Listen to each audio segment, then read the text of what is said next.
We have on the line a caller from last week, Matt Slick from carm.org. You there, Matt? Yeah, I'm here. How are you? How you doing? I'm Matt. We spoke by email, and Tracie Harris is with me as well. Hi, Tracie. I wanted to I don't know, get a couple things out of the way, kind of clearing up for last week, and some of this is directed to you, and some of it's directed to the people that watch the show. I don't know how familiar you are with the show. In addition to the fact that we broadcast to Austin on public access television, we also stream the show live over the internet, and then the shows are uploaded. So some people see things a week later, a year later, 5 years later. The show's been on for 11 years, so some people are behind the curve, and I don't have any other method of correcting things. Some of the things that happened last week, first of all, there was some confusion about terms. I tried to call in and did get through, but during the conversation I could not get through to talk to you, and I just decided I'd hold it off till this week. And I think, as objectively as I can, I don't want to apply blame for confusion of terms. I'd just like to say that for some of what you said, I was at least in complete agreement within the context of what you're talking about. And I wanted to see if this week, and I have actually the printout, for those people who are interested, the website is carm.org, that's carm.org, and if you click on, I think the easiest way to navigate to this actual transcendent argument for the existence of God is, there's a link there for secular movements, and then one for atheism, and then you'll probably find a link for is atheism viable, and then there's a link from there. I don't know, Matt, is there a shorter way to get there? Oh, that sounds pretty good. All right. And first of all, you know, obviously I can't speak for the gentlemen who were here last week. We've had lots of conversations about this and plenty of email feedback with people taking all kinds of different takes on what happened. And I'm just going to, for the sake of this, set most of that aside. I wanted to start by saying that when I went to the site and read the argument, and I've read tag before in different formats or whatever else, I like what you did with it in the sense that this is something that the foundations of tag are something that I would almost say are self-evident, and it confuses me when people have a difficulty grasping this.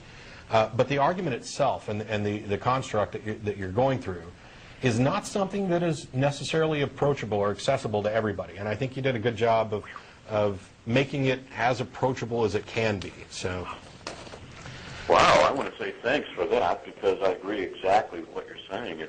It does take a bit of, I don't know, mental ability to kind of get through some of the arguments. That's the strength of it, but it's also the weakness of it, I think, that some people can't really grasp some of the principles in there. I don't mean to be condescending, but this is it. No, I agree. It's probably one of the reasons why this, it may be one of the reasons why this isn't as popular. I will say, though, that, and I've got the printout in front of me, if you want to follow along so that we can, you know, get to the meat, because I think there's a few spots where I've identified, at least as far as I'm concerned, clear problems. And some of these, to be fair, you list objections there with your responses. Some of the objections I'm going to launch are similar to, or perhaps contextually identical to some objections you've received. And in that case, I'm not necessarily sure that I buy the response that you gave. Some of these I did not see at the website as well.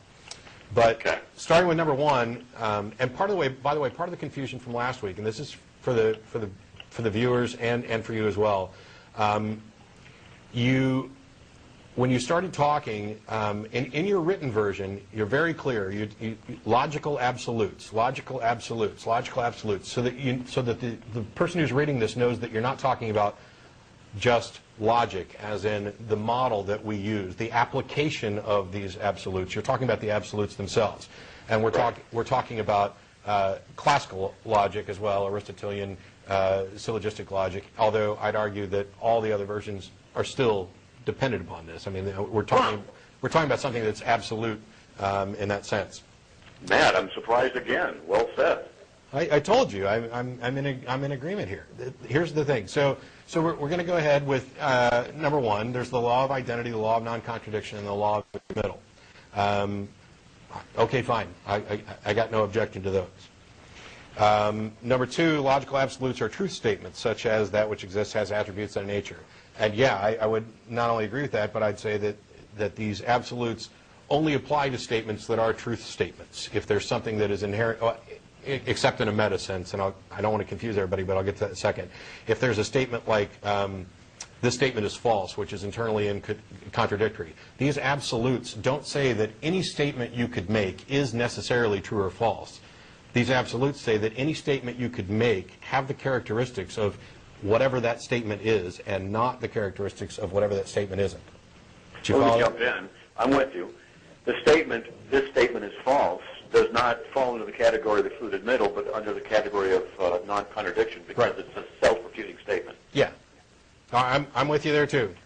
Okay. So then we get to logical absolutes or transcendent. Actually, I'm for the purposes of this, number three is logical absolutes form the basis of rational discourse.